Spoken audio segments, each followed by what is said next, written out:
আসসালামু আলাইকুম, সবাইকে স্বাগত আমার আজকের পর্বে। আজ তৈরি করে দেখাবো রেশমি জিলাপি।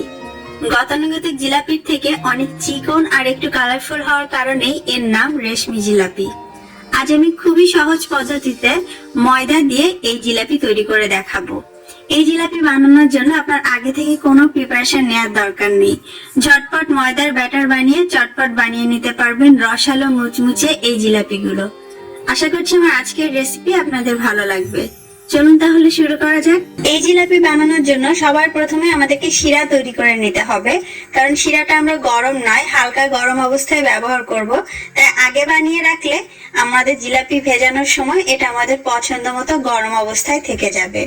তার জন্য একটা হাঁড়িতে আমি 2 কাপ চিনির সঙ্গে 1 কাপ পানি মিলিয়ে নিলাম। এটাই হচ্ছে পারফেক্ট জিলাপির শিরার রেশিও। যতটুকু চিনি তার অর্ধেক পরিমাণ পানি।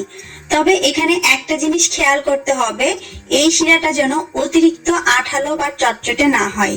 চিনি পানি মিলে যাবার পর জাস্ট অপেক্ষা করবেন এই পানিতে একটা বলক আসা পর্যন্ত। যখনই দেখবেন পানিতে বলক এসে গিয়েছে সাথে সাথে আপনাকে চুলাটা বন্ধ করে দিতে হবে। যদি বেশি জ্বালিয়ে ফেলেন তাহলে কিন্তু শিরাটা অনেক বেশি ভারী আর ঘন হয়ে যাবে, তখন জিলাপির মধ্যে ঠিকমতো শিরা ঢুকবে না। আমি এর মধ্যে একটুখানি লেবুর রস আর দিয়ে দিচ্ছি ফুড কালার। কালারটা একেবারে অপশনাল, আপনি যদি না চান বাদ দিতে পারেন। তবে সাধারণত রেশমি জিলাপিতে সামান্য পরিমাণ কালার ব্যবহার করা হয়ে থাকে। আমি এখানে এগ ইয়েলো ফুড কালারটা ব্যবহার করেছি। সবকিছু একসঙ্গে নেড়ে মিশিয়ে নিলাম। ব্যাস, আমাদের জিলাপির শিরা তৈরি। এই শিরাটা আমরা হালকা গরম অবস্থায় ব্যবহার করব। এবারে আমরা জিলাপির জন্য ব্যাটার তৈরি করে নিব। তাই একটা বাটিতে আমি 1 কাপ ময়দা নিয়ে নিচ্ছি। আটা নয়, ময়দা দিয়ে জিলাপি সব থেকে ভালো হবে। তারপর এর মধ্যে দিয়ে দিচ্ছি ইনো। অনেকেই আপনারা এটা জেনে থাকবেন, ভারী খাবার দাবার করার পরে যখন পেটে একটু গ্যাস হয় অনেকেই পানির সঙ্গে গুলে এই ইনোটা খেয়ে থাকেন। এই ইনোটা আমরা ব্যবহার করব 1 কাপ ময়দার জন্য ঠিক 1 চা চামচ। এর থেকে বেশিও নয় কমও নয়। ইনোর মধ্যে baking soda, baking powder, citric acid সবকিছু দেয়া থাকে। তাই আপনাকে আলাদা করে আর কোনো কিছু এতে অ্যাড করতে হবে না, টক দই ইস্ট কিচ্ছু না। শুধু ময়দার সঙ্গে ইনোটাকে ভালো করে একটু মিশিয়ে নিতে হবে। তারপর এতে আমি দিয়ে দিচ্ছি 2 চা চামচ ঘি। ঘিয়ের পরিবর্তে আপনি চাইলে তেলও দিতে পারেন, কোনো সমস্যা নেই। তবে যেটাই দেন না কেন সেটাকে ময়দার সঙ্গে খুব ভালো করে মিশিয়ে নিতে হবে। হাত দিয়ে ডলে ডলে ভালো করে এইভাবে মিক্স করে নিচ্ছি। যখন বুঝবেন ময়দা আর ঘি একসঙ্গে খুব ভালোভাবে মিশে গিয়েছে তখন এর মধ্যে পানি দিয়ে ব্যাটার তৈরি করতে হবে। 1 কাপ ময়দার জন্য আমাদের ঠিক 1 কাপের 4 ভাগের 3 ভাগ অর্থাৎ 1.25 কাপ লাগবে পানি। ঠান্ডা নয়, গরম নয়, কুসুম গরমও নয়, নর্মাল পানি দিয়ে আমরা ব্যাটার মাখাবো। প্রথম ধাপে আপনাকে আধা কাপ পানি ঢেলে দিতে হবে, তারপর এটাকে ভালো করে একটু মেখে নিতে হবে। তাতে পরবর্তীতে ব্যাটারে আমাদের কোনো দানা বা লাম্পস থাকবে না। যখন মাখানো হয়ে যাবে তখন এর মধ্যে বাকি 1/4 কাপ পানিটা দিয়ে দিতে হবে এবং এটাকে খুব ভালো করে ফেটে নিতে হবে। জিলাপির ব্যাটার বানানোর জন্য আপনি যদি হাতে ব্যাটারটাকে এভাবে মাখান তাহলে অনেক ভালো রেজাল্ট পাবেন। তবে এগ হুইস্ক ব্যবহার করলেও কোনো সমস্যা নেই। প্রধান শর্ত হচ্ছে এটাকে খুব ভালো করে ফেটতে হবে। মিনিমাম 7 থেকে 8 মিনিট ধরে এটাকে আমি যেভাবে ফেটছি ঠিক এইভাবে ভালো করে ফেটতে হবে। ফেটতে ফেটতেই দেখবেন ব্যাটারটা অনেক স্মুথ হয়ে গিয়েছে এবং ভেতরে কোনো লাম্পস নেই। দেখতেই পাচ্ছেন ব্যাটারটা কতটা ভারী হয়েছে। ওপরে যখন এভাবে ছাড়বেন সহজে এটা তলায় চলে যাবে না, একটা দাগ রেখে যাবে।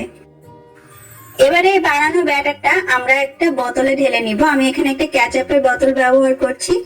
আপনি চাইলে পাইপিং ব্যাগে করেও কিন্তু জিলাপি বানাতে পারেন। আর জিলাপির ব্যাটার বানানোর পর আপনাকে অনেক সময় অপেক্ষা করতে হবে না।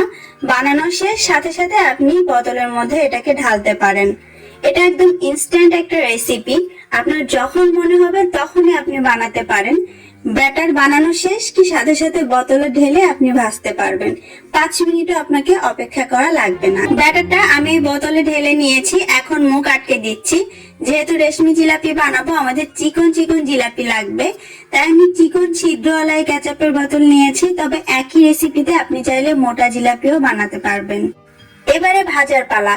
ভাজার জন্য আমাদের মোটামুটি 1 থেকে 1.5 ইঞ্চি উঁচু করে তেল নিতে হবে এবং ছড়ানো একটা কড়াই বা পাত্র নিলে ভালো হয়। আর সব থেকে ইম্পর্টেন্ট যেটা, তেলটা খুব ভালো মতো গরম করে নিতে হবে। খেয়াল করছেন নিশ্চয়ই, ব্যাটারটা তেলের মধ্যে দেওয়ার সাথে সাথে কিন্তু সেটা ভেসে উঠছে।